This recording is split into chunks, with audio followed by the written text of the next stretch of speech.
E para quem acha que a indústria de jogos já cresceu demais, não tem ideia do que vem por aí. Pesquisas indicam que o mercado de jogos para smartphones deverá valer 140 bilhões de dólares em 2025.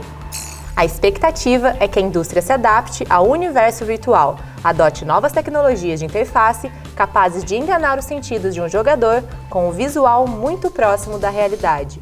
Sobre as expectativas de evolução desse mercado gigantesco dos jogos eletrônicos, vamos conversar com o professor do Inatel, Renzo Mesquita. Renzo coordena o time de e-atletas, a equipe de desenvolvedores e o Game Jam no Instituto. Por muito tempo, os jogos eletrônicos foram vistos como programas de computadores apenas para divertir as pessoas, né? Porém, isso tem mudado. As pessoas ultimamente têm compreendido melhor a complexidade da criação de jogos eletrônicos, né? E também a importância de utilizar os jogos eletrônicos em outras áreas, que não seja apenas o entretenimento.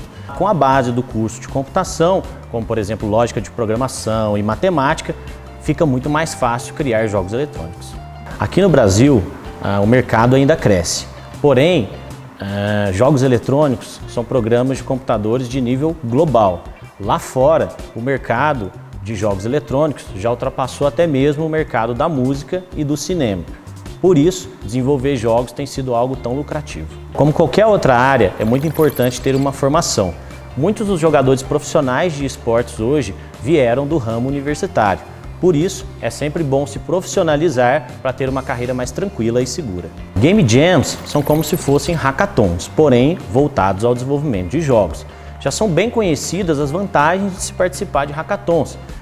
Aprender a trabalhar sob pressão, trabalhar em equipe, compreender o funcionamento de ferramentas de forma bastante rápida. Todas essas competências são altamente exigidas pelo mercado de trabalho hoje em dia.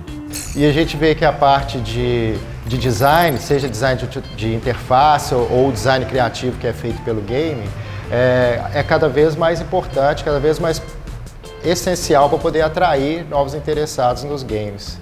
E também a arte de pré-produção e as animações, os sprites, os loops de animação, a gente também consegue avaliar pela nossa experiência nessa área de animação e criação de personagem.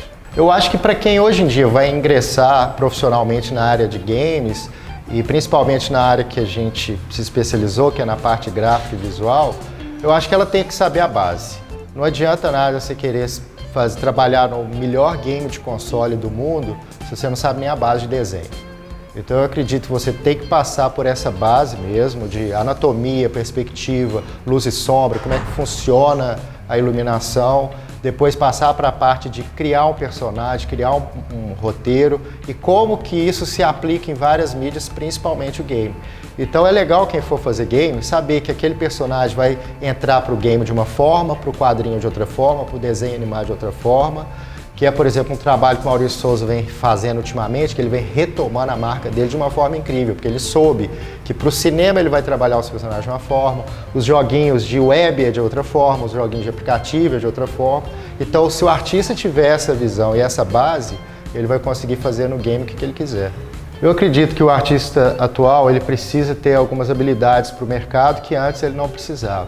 Por exemplo, antigamente você precisava ter só um conhecimento empírico e também ter um diploma para você já ter uma chance no mercado. Eu acho que isso hoje é só o começo, né? Conhecimento de inglês, diploma, então é o começo para a pessoa te notar no mercado. Mas além disso, você tem que ter uma grande inteligência emocional para lidar com a equipe, você tem que saber trabalhar com a equipe muito bem e saber lidar com mudança. Então, por exemplo, a gente está trabalhando num jogo junto com a Flux Game de São Paulo e a nossa parte é exatamente criar personagem, criar os cenários e criar as variáveis dentro do jogo. E a forma que isso acontece no processo vai mudando o tempo todo. Então você tem que estar preparado a adaptar para as necessidades do resto da equipe, que são as necessidades do game que você está fazendo. Aqui na Casa dos Quadrinhos, antigamente a gente trabalhava apenas a partir do ensino médio com foco profissionalizante.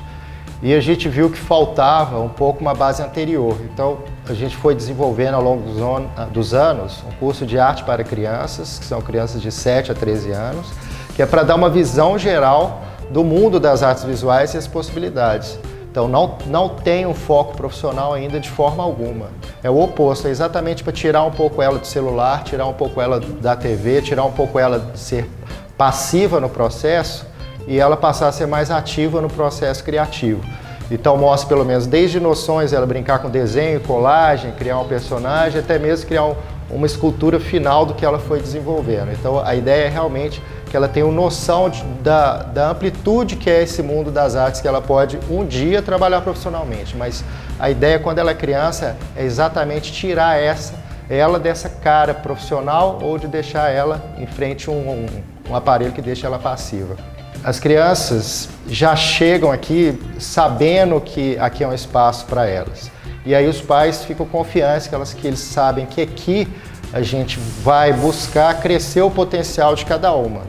Porque é muito específico, não dá para ser uma coisa generalista, assim, que você faz uma turma totalmente horizontal, sem olhar o que é importante de cada criança.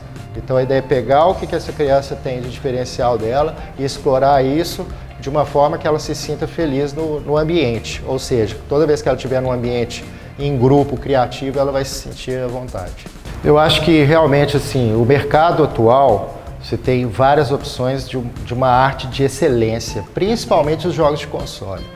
Os jogos de web ou os aplicativos de jogos, eles têm certas limitações e mesmo assim você consegue excelentes resultados. Eu acho que com certeza quando você fala de God of War, quando você fala do Grand Theft Auto que vai sair, que tem um estilo que é só dele, quando você fala do Red Dead Redemption, que tem um visual do pessoal ficar navegando, então eu acho que eles são consistentes.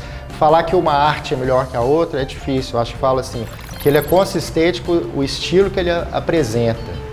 Tem um do Kojima que vai ser apresentado, que já saiu um trailer, que diz que quebra paradigmas do game, que o que foi apresentado visualmente realmente é maravilhoso. Mas o que é mais importante, mantém a linha, porque agora você tem um estilo assinado com o game. Você já tem criadores de game, que a pessoa já vai atrás daquele criador do game. Isso não existia muito antigamente, era só quem era muito aficionado que sabia algum nome. Hoje, quem vai comprar um game, às vezes já vai atrás do estilo de um criador de game específico e eu acho que a arte tem que estar alinhada com a proposta do game.